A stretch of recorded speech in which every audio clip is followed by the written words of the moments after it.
now, just watching kids. Okay. All right. Hey, welcome to Busting Beaks and Chasing Tails. We took the summer off. We had a busy summer. Let's see. Let's recap. Brian got married. Nathan bought a trailer big enough to house pretty much Massachusetts. And Ronnie's got like 14 kids playing baseball. So does that pretty much cover it? That's it. That did it. So it is, what is today? September 2nd. We're all here in Missouri, but there's some seasons already opening up. What are you guys seeing around home, and what did you do all summer to get prepared for this? Well, I've been seeing a lot of big bucks, more big bucks this year than I have probably ever. It's kind of weird. I don't know how to take it yet. I usually never get too excited over bucks this time of the year just because they seem to disappear come rut. But so far, these bucks are sticking around. A couple of them were there all year last year, so I'm hoping they do the same thing this year. In case you hear that, my dogs are barking and Ronnie's at baseball practice. So Ronnie did show me some pictures, and I'm telling you, Ronnie's got some studs on camera this year. Has anybody got pictures recently? Has any of them shed in velvet yet? No. I've got one small buck that shed velvet. Other than that, everything else is still holding. Nathan? Actually, I believe I got a couple small bucks that are hard horned, and actually I saw a couple this morning where I shoot my bow before work. A couple of those are hard horned, and I believe that I can see. I've been watching this bigger one in binoculars, and it looks like he's starting to lose a little bit of his on his tips. Okay. Well, Brian, I know you don't because you've got you don't put them in, but Nathan and Ronnie, what are your food plots looking like? Great. Now that the rains got to them, I planted some early season stuff and it came in good, but all my fall stuff I just planted a couple weeks ago because we hadn't had the rain. So fortunately here the last few weeks we've gotten several good rains on them and they're really starting to sprout good, especially with the mix of a little bit of heat and sun we're getting with it. Yeah. About the same. I mean, again, we're in the same general area. Todd, you actually told me I've been sweating it a little bit. I haven't even went out because it's been so mercilessly hot. But that's this time of year. But we finally have gotten a few good rains over the past few days. And you sent me a picture the other day and said mine are starting to pop out there. So I'm pretty thankful for that. Going to go probably overseed with some wheat and rye here in the next week or two on a rain, and hopefully get them up and going pretty good. You guys, I'm hoping that the real heat's gone. I don't know. We may get some 90 plus days, but I don't think we're going to see triple digits anymore. I sure hope not. It's the end of August was awfully hot, and I know Nathan and I both had ours in the ground, and we're just waiting on rain, and it did not rain for a better part of 3 weeks. Yeah, I mean, that day I went out and planted it. I mean, it came and it wasn't as much as it called for. And then I think we got one slight shower in between there. And it was almost 2.5 weeks of, I mean, you're talking mid to upper 90s heat indexes of, 105, 110. It was pretty rough for a while, but honestly, it might have come at the opportune time. I mean, it might have just got them down there and germinated. Now this rain is making them pop a little bit. So hopefully it'll be good.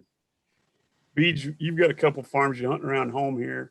You got any good ones on camera yet? What do you want to say? I don't really want to say, but you know me, Todd. I don't like putting it out there because my area is so hunted. It's so much hunting pressure. It's crazy. But I do got 2 that are they'll be on the wall. Yeah, I know how you are. I've been hunting with you for 30 plus years, and a lot of times you'll be like, yeah, there's a good one in there I didn't tell you about.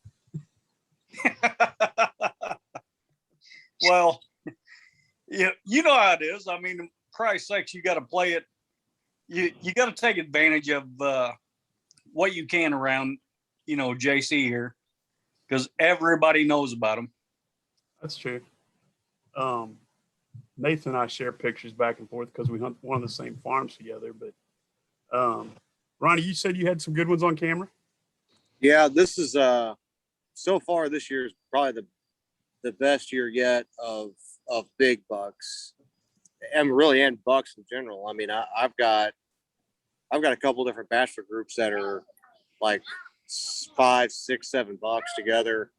But I've got probably 4 different bucks that it's going to be not even a thought of sending one that way. Good deal. So and I've got 2 in Illinois that are slammers. One of which was there all year last year. And I didn't get to hunt Illinois last year. So I'm hoping he's kind of a homebody because he's an old deer. So I'm hoping the circle's pretty small. And if that's the case, if he's still hanging out there, then maybe I'll get a whack at him before they start cutting crops out. There you go. Brian, we got to get some cameras up in Illinois. We don't have any idea what's going on over there. Oh, yeah, we do. We've been doing it 20 plus years. We know what's there. Yeah. Well, I know there's one that you were chasing late last year that, as far as we know, is still kicking. So, and he'll be. Can you imagine what he's going to be this year? He was 175 to 180 last year. I can't imagine. Yeah. And I never heard anybody say anything about anybody killing a giant over there. So. No, I don't think anybody got him. And like I said, my, out of, what do we got, Todd? Almost 2,000 acres. My little range is going to be within 50 acres of what I hunt this year over there. Well, that's probably because your old bones can't take you any farther than that. Well, you're exactly right. And I'll tell you what, Ronnie, whenever I call you and tell you to drive 2 hours to drag a deer for me, you better be there. No, I'll be there. I'm done dragging your deer. Your deer always run off the biggest hill they can find. They do. 2 years ago, 2 years ago, I'm trying to recover from hip surgery, and Brian shoots his buck and it runs off in the biggest hole we can find. And he's like, "You got to help me get it out." And I'm like, "I can't even walk right now. I'm not sure what you're asking." I do owe him a deer. We got it though, didn't we? We did get it out. So, all right, I got a question for you boys, because a lot of seasons are kicking off. I think Kentucky's already open, maybe Wyoming. There's a few others here that open September 1st. What would be your plans for trying to get an early season buck down? I think 2 weeks from today, season opens, right? Here in Missouri. Yep. Jump in wherever you want to go. Well, I usually try to hunt their travel and water right now. It's kind of, since you're all still friends and, with having cameras out, I try to get an idea of where they're bedding at. When it's hot, I mean, they don't really travel too awfully far. So I try to get somewhere to where they're getting to or going to be going to is usually my tactic. Water's a big one. If I can get close to that early when it's real hot like this. What about you, Nathan? Yeah, I mean, honestly, I've never really hunted super hard in the early season, but I know what typically I stick to the evenings, and try to get to, there's some row crop out there where we hunt, and I try to get into that and just, again, stay as minimally intrusive as I can, just because where we hunt, again, with pressure coming in, there's some places, as them deer can go and hide out and not be seen for the rest of the season. So on our home farm, I've never got too aggressive during the early season. If I can glass from afar and kind of find out where they're coming out and chewing on beans or whatever, I might try to sneak in, on an evening or something and do that. But other than that, I kind of wait because, our farms kind of liven up a little bit more once we get a little bit closer to rut. So, yeah, once we get the row crops out of the bottom, they kind of move at us. What about you, Beach? Because you hunt nonstop as long as the government will let you. Well, you know me. I respect what Nathan and Ronnie are doing, everything, but I hunt in such high pressured area. Immediately, I'm going to the bedding area, and I'll be in there an hour before light, and all the ones coming off of everybody's food plots, everything. I'm going to find the bedding area, and I'm going to jump in on them, and hopefully I can beat everybody else to them. You know, that's my game. I got to beat everybody else to them. What, back to Nathan and Ronnie. So Brian just kind of alluded to it, but would you guys hunt mornings or you just hunting evenings this time of year? Well, thankfully, cell cameras have kind of really changed the game. So most of my places, I know where they're at. If they're moving anywhere close to daylight in the mornings, I'm usually going to step back, especially early season. I like hunting mornings early because it's usually cooler, but I tend to have better luck in the evenings early in the year, just because bumping deer out in the mornings is quite a bit higher. I mean, like Brian was saying, if you get in there super early, there's a real good chance you're going to cut them off before they get there. But the places I hunt, you really kind of got to go through a field or kind of where they're already at before you get to the bedding. So I typically will kind of hang out and wait on morning hunts. Evenings I've been successful. The one Brian was kind of hinting at with helping me drag out was September 26th. Brian, yeah, Brian, do you know anything about that day? About the 26th of September? Yeah. Yeah. Yeah. I don't think my family will let me live that one down. Your birthday, right? Yeah. Stupid. Yeah, it was my birthday party. I love my birthday party. That's a good buddy right there. But yeah, it was, you know, we all get excited. I can't wait to get in the woods. But I will try to keep myself held back a little bit. That year that I killed that big 8, Brian helped me drag out. It was 92 degrees the day before, and the next day it was like 80 or 76 degrees was the high. So we went a huge temperature drop. I couldn't hold it together anymore. I had to leave work early because, you know, work's important, but a cold front's more important. But I got in the woods on the right time. And I just happened to catch him walking through. So You guys think this time of year cold fronts mean as much as they do in mid to late October and November? Just had it, as a matter of fact, and I'm not kidding you today. And Todd, I just sent you a picture today. I believe it was about 1:45, and a nice, good, mature buck come walking through the middle of my food plot at almost 1:00 in the afternoon. My camera was going off all day today. It did not stop, and we just had a cold front move through. 60-degree nights. It only got to mid 80s today. And I'm not kidding you, my camera's still going off. My phone is still sitting here going off, and it has not stopped all day.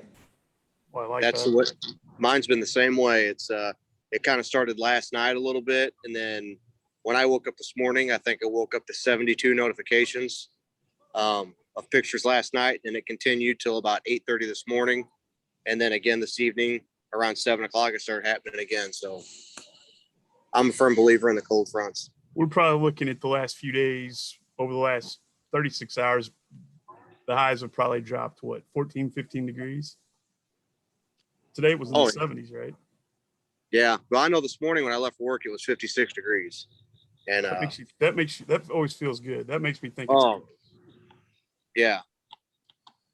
What about you, Brian? You never miss a cold front. You never, from the 15th of September till the 15th of January, you don't miss an opening to go hunt no matter what's happening. No, yeah, I mean, you're exactly right. I don't want to miss it.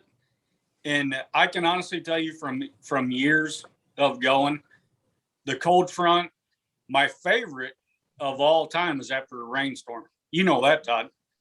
You've seen me in Illinois. I'll go out and pouring down rain just to wait to the end of it. all of it takes a toll. It's any kind of temperature change.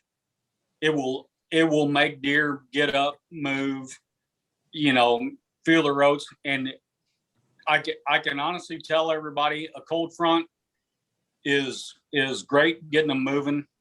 But if you catch, and Todd can attest to this, because how many rainstorms did I go out afterwards and shoot deer when the deer are soaking wet and they go out to an open field to catch the wind to dry off? Bunch, your biggest. Yeah.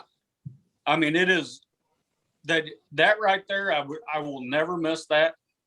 I'm by far not the best hunter in the world, but I can tell you this much. After rain, them deer, they do not want to sit and lay being cold and wet. They will get up and move. What about you guys have been in the woods a little bit. I've been out. I'm eating up with chiggers right now, but hard mass, are you keen on anything like that yet? Or are you still sitting, you guys sitting field edges? I know Brian goes straight to the bedroom, but what about Ronnie and Nathan? Yeah, I mean, like I said, right now, especially this early season, I'm not trying to get to because again, and as you know, we don't have our early season, the first part of bow season, our pressure really comes in out there where we're at come gun season. So we can kind of, and I will say this though, I mean, I can notice too, I mean, there are windows from my cameras and everything else where, again, on a cold front or on a rain day, like what Brian was talking about. And just like today, I mean, that buck come through there at not even 1 o'clock in the afternoon. And the text you sent me back was that one will do. Cause I mean, he would, he's a good mature deer. I mean, he's not the biggest scoring thing, but it is a mature deer well out past his ears, and he's got a big frame, but he, I mean, browse. Oh yeah. Yeah. And like I said, your windows are there. Yep. And I mean, you can get it done early season, but especially out there, if I went to some conservation area or something like that, I would probably be more inclined, to do what Brian's doing, get right in the bedroom, but we don't have to get quite that aggressive. And if we don't, I've noticed that little farm we hunt up top there seems to fill up pretty good if the pressure is not there. So I'm going to be on them field edges and not pushing in unless there's some indication for camera or, something I see tells me to do otherwise. I know Ronnie said you were hunting water. Have you seen any acorns around here? Anybody? Oh, no. I know our farm in Hillsboro is loaded. Is it? Oh yeah, we've got a pile of acorns already starting. So I know where I'll be at around the 1st of October, but I planted 2 big food plots on our farm this year, and I know I'll be walking right past them to get on a nice big oak bottom we got there that I know they'll be hitting, because like I said, this year we got a bunch of them. The limbs are loaded up.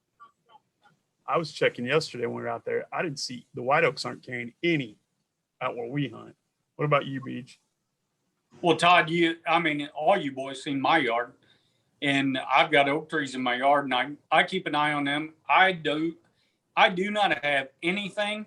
My pin oaks just now started like getting little buds, but I really don't know what this is going to turn out to be. The white oak has 0 on it right now. Hopefully it'll change. I was going to say, I was out there yesterday, like I just said, and I was checking the white oaks because I know where several of them are, and I was pulling branches down. I didn't see anything. I mean, nothing. Yeah. Like I said, I've got all the species in my yard here, and I looked at them and then went over to my Festus property, and the only thing over there so far I seen was a pin oaks. And like I said, the big farm, Todd. Big farm, I walked it, and there was 0. I was kind of disappointed.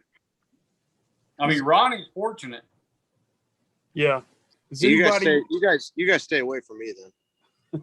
Does anybody have persimmon trees on their farm, and are they dropping yet? No, I don't have any. I don't have any. persimmon's I don't have any mature ones this year, but I did. The Department of Conservation had that thing earlier this year where they were. You could get. I mean, I think we ended up getting like 20 of them, and I planted all of them on our farm this year, and they're growing good. Which we're years away from any kind of, crop from them, but they're there and they're growing. So. Nathan, that farm we hunt, they're right there by the pond, but I don't know. I haven't checked to see if they're dropping.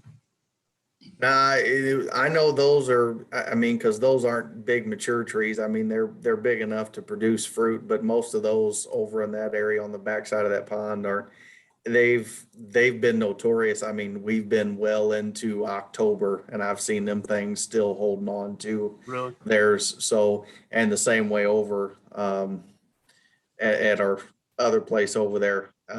There's a section down on that ridgetop field, and those seem to hold on for quite a long time. I've seen deer come out and be standing up on their hind legs trying to get them first limbs hanging down to pull them off of there. But yeah, they typically, for some reason, I don't know if it's because they're immature trees or what, but they just are really they tend to hold on to them for a little while, so they're not dropping yet. I can tell you and Nathan, you and Todd, I went jet out there, and the amount of deer that I seen down in the crop fields in the bottom I didn't kiss it. was highly impressive. So you guys, I know that place, and as soon as the pressure gets in the bottoms, you guys are going to be just flooded with deer.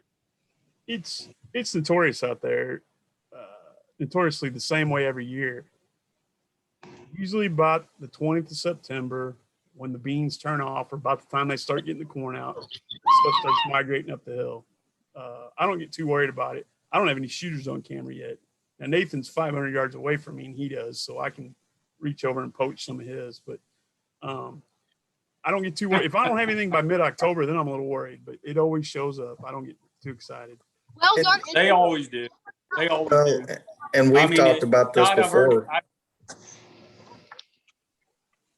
Todd, we've talked about this before. And it is so weird that farm almost seems to split in half. And the way the river runs through there and everything else, it almost seems like the deer that you have that stay on your side, especially during the summertime, seems to come from the north.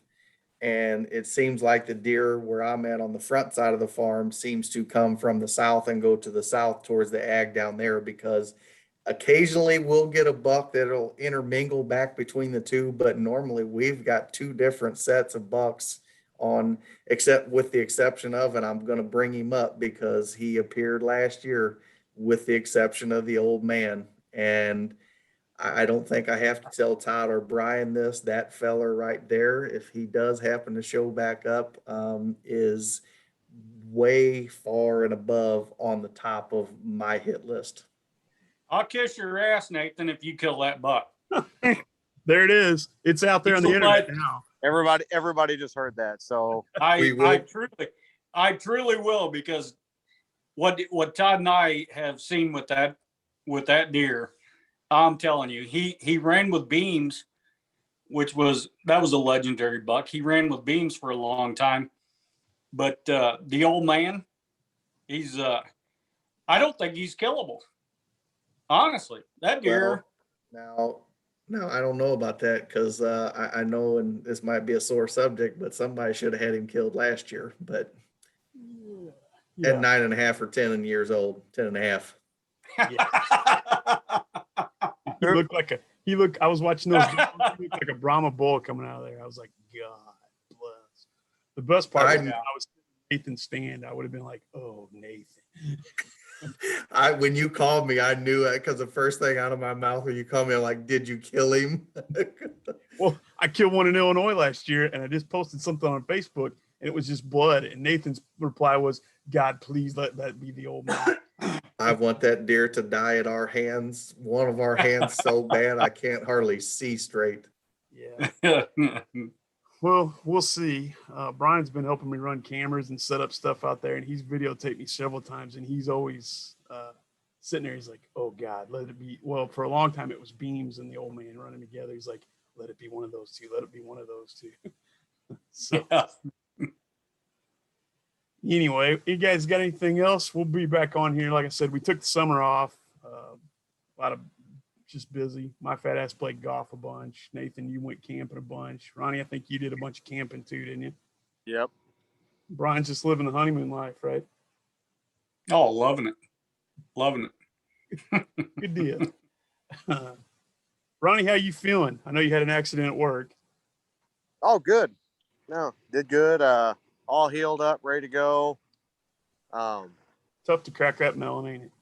It is tough, but the thing is, even though it pretty much scalped me, I just tell everybody that I had an engine come up behind me and try to scalp me, to make the story sound a lot cooler than what it was. But it's all healed up. You say that anymore. Oh, you can't say that. But no, it's all good. 15 staples later, and didn't even mess up my part. So I was pretty happy with that. Yeah. Good deal. Brian's been battling. About as long as I've known him, he's had a screwed up eye, and that's the bionic eye. He was worried he was going to have surgery, but I think we've managed to bypass that, right? Oh yeah, we're bypass that. Whenever they're talking about that stuff and hunting season's coming up, I'm like, nah, we'll postpone that to next year. Yeah, we're not going to miss hunting season. That bionic eye has special powers. Brian, you want to share some of those special powers? No. You only know it, Ronnie. The funny part is he's got the screwed up eye, and his eyesight is so much better than mine. I can't tell you how many times he's like, "Look at the size of that deer," and I'm like, "I didn't even see a deer." And then 5 minutes later, it come busting through. I was like, "God." He gets aggravated. He's like, "It's right there." I'm like, "There's nothing out there. It's an open field, stupid." It's an open field. All right, boys, we're coming up on time, and I know you're all busy, but we're all going to get back on here, and we're going to have a bunch of dead deer to show you this year. I think between the four of us, we've got a buttload of tags. So Nathan's going to take his boy. Ronnie's got a half dozen kids he's going to take, and yep, it'll be long till Brian's got a little. Going to have his granddaughter out there hunting. She's just turned a year old, so. Oh yeah, she'll be there. Anyway, you guys got anything you want to add here as far as early season hunting, what you would throw in, or you got any advice? Or we got about 3 minutes before we got to wrap it up. Play the wind. Play the wind. Yep. What else? What I would say is focus on your food source right now, and where they're leaving the food source, which way they're going. That's my biggest thing.